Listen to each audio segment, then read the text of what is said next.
So I got to play in a really cool tournament this weekend at Golden Grove in upstate South Carolina, and it was just a really fun setup. Being able to play with my brother, my sister-in-law, and Josh. So this was a fun one. This one was a unique setup where it's kind of like a Ryder Cup style, where since you have a team, you play a bunch of different formats. The first round was just singles. That's the round I'm going to cover. To start it off, I kind of forgot how early these tournaments start. Had to spend the first couple of holes kind of scrambling, getting things together. So we didn't video the first two. You didn't miss anything. I parred the first two holes, and honestly, I scrambled to get a par on the first one because I threw it way off the fairway. I didn't know I was going to start on hole 16. It was an interesting start. You know, it was really good practice just getting a strange situation and just go make it work. So we're starting on hole 18. This one's a tunnel par 4. It's 430 feet. I kind of have I feel really good about my roller here. I usually play this one pretty well, and Tours just made me a little bit more dialed with that. So I was pretty accurate with that roller. Made a good putt it was the first putt that I had, from Circle 1X, and felt good about that one. Next one, I threw my Gateway prototype Chief OS, and that one, went right by the basket. Felt really good about that one for 215 feet. Really uncomfortable. This one's more of my bread and butter. 275 feet is a K3 Berg that I kind of got to get into and use the backstop, and did not take advantage of it at all. So that's one of the easier ones for me, and I missed it. Here's my actual bread and butter. I love this hole. 255 feet. This is a Mamba. My Star Mamba is kind of my go-to for this range, and I actually hit the chains there on that one. That one was a cool one. It would have been sweet to go in. Here's one that's really, really uncomfortable. I went uplink here. This is a placement shot. You can't make it very far around this turn, and got in a really bad spot. Honestly, this was about as good as I could do. I got close to that ladder to the deer stand there, and I nicked the trees over there too. And that was one of my better putts of the day. Made it from 32 to 35 feet, somewhere in that range. This one, another placement shot. I pushed the long trees on this one. Not fantastic. Kind of got lucky through there. And it's funny how these things even out. I thought I threw this one perfect. Almost hit the base of the basket. And it just kept going. This one, you could say the backhand would be nice there. Honestly, there's a lot that can go wrong with backhand there. There's just a lot of trees in that fairway. Really tough approach.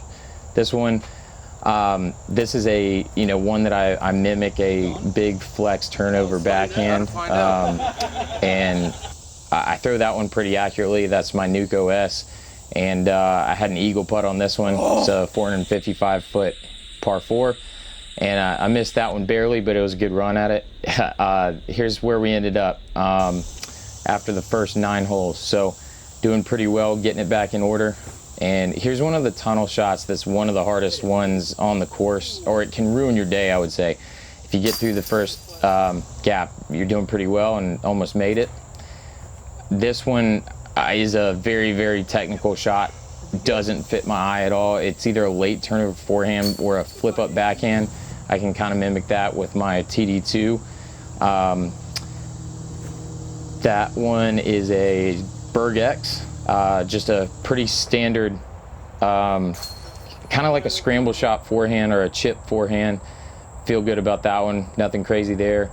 I went zone for kind of like, pretty standard, just high and let it float out instead of, a hard fade. And I went with my RPM Tui. That's my normal short scuba upshot tomahawk, and made a pretty good putt there. You can see me putting with my my hand behind my back. It's just something that's been working for me lately to get the nose angle down. That was a Troja, by the way. It's one of the most stable approach discs that I've ever seen. It's like a tilt, but like a 4-speed. Oh gosh, this hole right here kind of has my number every single time. I got a bad kick. I didn't throw it great off the tee. And then I threw that one pretty terrible anyway. This was one of my best putts of the day because that was to save par and not ruin a good round, kind of keep the momentum going. That was outside the circle. Here's kind of a, like, one that you're usually just playing to, 20 to 25 feet. I got a little closer than that because of the unique flip of the Mamba. This was a Firebird that, honestly, when I threw it, I thought it was great. Kind of just pushed into that line and ended up in a not great spot. Had a lot left, and this one right here, normally I would say this was fantastic, and it was. I didn't get stopped by anything. That was my Z-Flex Machete. It went so far that it was bad. That was an Eagle, Eagle putt. Obviously didn't even get close. I was just in a terrible spot. I went too far. I threw this one great. This mimics a flex backhand. Terrible kick. Here's my best shot of the day. One of the best shots I've ever thrown. 225 out. And this was my last hole, so I canned it. And that was a pretty good feeling. It was funny.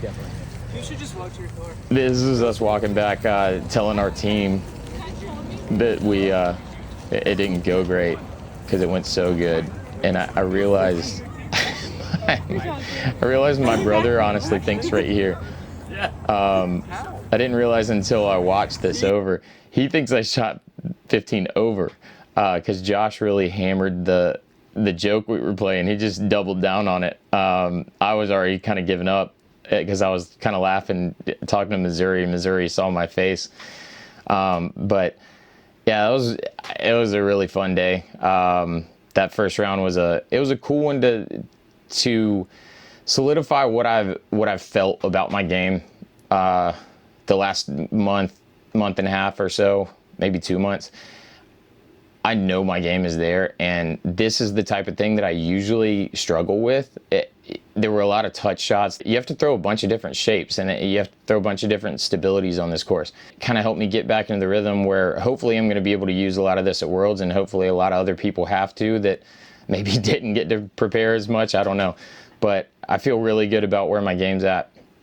I had control of pretty much every stability in my bag, and I got to work on the slower stuff a lot more. So keeping the disc flat as it's approaching the basket, and it put a lot of pressure on circle 1X putts, and I actually putted really, really well. I've been working on it. I have the new style where I'm kind of putting the extra discs behind my back instead of using it as a guide, and it's ended up working to kind of keep me down the line and get for some reason it helps me keep the nose down a little bit.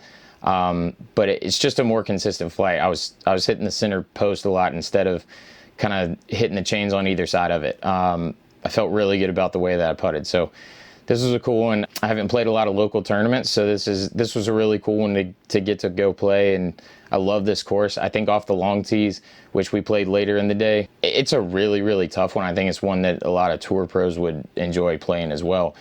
So this course has something for everybody, and I would encourage everybody to go check it out. But here's how I played it, and hopefully we get to do a couple more of these for Worlds. So other than that, I'm peacing out to go practice the next couple of days at Worlds, and then it's time for the show. So we'll talk to you guys after that.